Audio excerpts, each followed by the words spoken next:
이 소송을 만약에 내가 10,000원 내고 참가를 하게 되면 기존 판례처럼 10만 원만 승소해도 받으니까 10,000원 정도 일단 뭐 투자 아닌 투자 해놓고 나서 그냥 한 2, 3년 정도 잊어버린다. 알아두면 쓸모 있는 변호사들의 뒷담화. 안녕하세요. 한 변호사 함철성 변호사. 배변호사 배양미 변호사입니다. 배변. 네. 배변은 탈팡했어?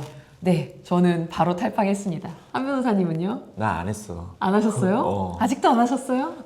왜? 쿠팡의 편리함도 또 무시 못할 요소이기도 하고 네. 또 내가 쿠팡 플레이 보는 걸 좀 나름 좋아해서 네네. 이게 참 탈팡하기 어렵더라고. 네, 개인의 선택이 문제죠. 네. 그러니까. 저는 이제 뭐 개인 통관 번호도 들어있고 신용카드 번호도 들어있고 그래가지고 저는 바로 탈팡하고 갈아탔습니다. 네. 아, 이게 참 요즘 우리의 개인 정보가 여러 군데에서 털리고 있잖아. 네. 유출되는 사고가 빈번하다 보니까 어떻게 우스갯소리로 우리 개인 정보가 공공재 같다는 말까지 나올 정도로 그죠. 네. 자주 섞인 목소리도 많더라고. 네, 이미 다 털렸으니까 마음 편하게 지내라 뭐 이런 분도 계실 정도로 뭐 남이 뭐 제 개인정보 아는 건 별로 상관없을 수 있는데요. 스미싱이나 계좌가 실제로 이렇게 뭐 털리거나 이런 문제로도 연결이 되기 때문에 실제로는 아주 심각한 문제이긴 합니다. 그러다 보니까 요즘 뭐 집단 소송을 원고를 모으는 카페들이 많잖아. 주로 뭐 변호사들이 많이 하는 것 같은데 네. 여기에 대해서는 좀 어떻게 생각해? 네, 실제로 이거 나도 해볼까 말까 이런 고민 많이 해보셨을 것 같은데요. 이거 한번 해볼만 한지 아닌지 저희가 한번 설명드리겠습니다. 참고로 저희 신호는 진행은 하고 있지는 않습니다. 네. 그러니까 보통 이런 개인정보 유출에 대한 위자료 액수는 아직까지 뭐 확립된 판례는 없지만 대략적으로 보면 한 10만 원에서 한 많게는 30만 원, 100만 원까지 인정된 건 거의 없는 것 같던데. 네, 그래서 전에 있었던 뭐 카드사나 이런 데 상대로도 이런 집단 소송들이 있었는데 대체로는 한 10만 원 선에서 판결에서는 인정이 됐던 것 같아요. 그러다 보니까 애초에 이렇게 소송단을 모집할 때도 우리는 청구 금액을 얼마로 가겠습니다라고 이렇게 설명을 해주면서 많이 모으는데 지금 한 30만 원 정도를 목표로 해서 진행을 하고 만약에 소송 진행하다가 조금 더 고의적이고 중대한 잘못이 있는 걸로 밝혀지면 늘리더라도 일단 30만 원을 시작으로 해서 저희가 뭐 집단소송 모집하고 있습니다. 이런 얘기가 가장 많더라고요. 보통 그러면은 아마 30만 원 청구하려면은 맨 처음에 착수금, 인지대, 송달료 합쳐가지고 한 내가 찾아보니까 한 10,000원, 한 2만 원 정도 내고 시작하는 것 같더라고. 네. 근데 그게 이게 소송이 잘 끝나가지고 애초에 우리가 청구 취지 금액대로 30만 원을 다 받으면 다행인데 한 10만 원을 받는다거나 정말 한 푼을 못 받게 되면은 이게 좀 복잡해지잖아. 그렇죠. 상대방 변호사비를 물어주게 되는 일이 생길 수 있는 거죠.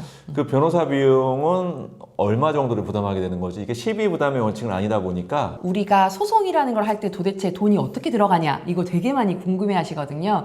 설명을 드리면은요. 일단 변호사비가 가장 큰 비중이긴 합니다. 그래서 변호사비가 들어가고 변호사비는 내가 실제로 얼마를 쓸지는 우리 변호사랑 약속하기 나름이지만 내가 100% 이겼을 때 상대방한테 물릴 수 있는 변호사비가 법정 변호사비가 정해져 있습니다. 그래서 5천만 원 소송인데 내가 5천만 원을 전부 이겼다.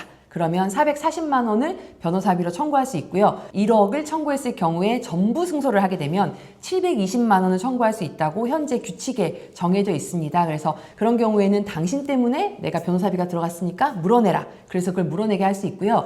이것만 들어가는 게 아니고 법원도 수수료를 받습니다. 저희가 인지대라고 부르는데 한 1억 정도 청구하면 인지대가 뭐 2, 30만 원 이렇게 나오는 것 같아요. 근데 정확한 금액은 이제 넣어봐야 되는 거고 그 다음에 송달료라고 해서 우편료도 받아요. 그래서 한 명인 걸 전제로 했을 때 뭐 송달료가 7, 8만 원 이렇게 나오는 것 같아요. 그래서 그거를 여러 번에 걸쳐서 우편 보내는 거를 미리 좀 받아놓는 구조거든요. 남으면 법원도 돌려줍니다. 그래서 인지대, 송달료, 변호사비라는 게 들어가는 거고요. 이제 보통 10,000원만 받고 소송합니다. 라고 하는 경우에는 대부분은 성공보수 약정을 하게 돼서 내가 만약에 30만 원 청구했는데 10만 원을 승소를 하잖아요. 그러면 1대2로 상대방이 이깁니다. 아마 성공보수 약정을 한 20% 정도는 할 것 같아요. 왜냐하면 착수금이 너무 싸기 때문에. 그러면 내가 10만 원을 승소하면 10,000원 착수금을 내고 들어갔죠. 성공보수금 2만 원을 변호사에게 주게 됩니다. 그럼 실제로 나는 7만 원은 받게 되죠. 그래서 이 소송을 만약에 내가 10,000원 내고 참가를 하게 되면 10만 원만 승소를 해도 기존 판례처럼 10만 원만 승소해도 7만 원을 받으니까 경제적으로는 일단 손해는 아니죠. 하지만 내가 이제 7만 원을 받기 위해서 실질적으로 이 소송을 해야 되냐? 라고 한다면 좀 여러 가지 의미를 좀 봐야 될 것 같은데 변호사님이라면 하시겠어요? 아, 그래도 치킨값 3마리인데 할만하지.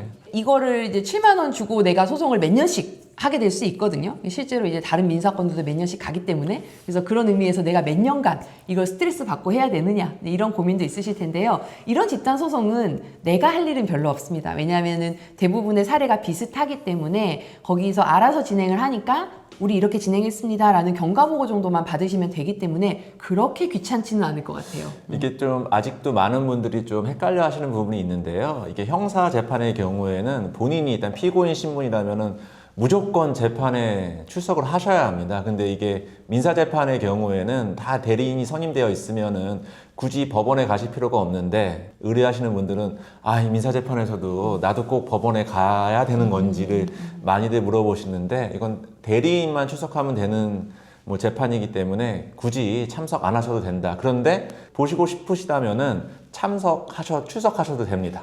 그 점은 좀 확실하게 알아두시면 좋을 것 같습니다. 네. 그런 면에서는 저도 참가해보는 게 저는 좋을 것 같습니다. 이렇게 그냥, 또 참가를 해서 어떻게 보면 본때를 보여줘야 어떻게 보면 큰 기업의 횡포도 막을 수 있고 나의 그런 또 우리의 힘을 보여줄 수 있지 않을까. 그냥 뭐 10,000원 정도 일단 뭐 투자 아닌 투자 해놓고 나서 그냥 한 2, 3년 정도 잊어버린다 라고 생각하시는 게 일단 정신 건강에 좀 많이 이로우실 것 같습니다. 네. 이제 어떻게 보면 여러 군데서 진행 중이기 때문에 결과도 비슷하게 나올 거예요. 그래서 완전한 실패도 없지 않을까 이렇게 생각이 됩니다. 그래서 아마 소송 참가하시고 싶으신 분들은 착수금이라던가 성공보수 조건 한번 읽어보시고 가장 좀 저렴한데 하시는 것도 방법일 것 같습니다. 네, 말씀하신 대로 예. 끝나고 나서 치킨 먹으면 되죠. 그러니까 네. 쿠팡 말고 다른 걸로 시켜서. 배민? 네. 저도 얼른 신청해야 되겠어요. 네. 뭐 2년 있다 치킨값 더 오르겠지만 2마리가 될지 1마리 반이 될지 모르겠지만 맞아요. 치킨이 너무 비싸요. 네. 지금까지 함철성 변호사 배양미 변호사였습니다. 안녕.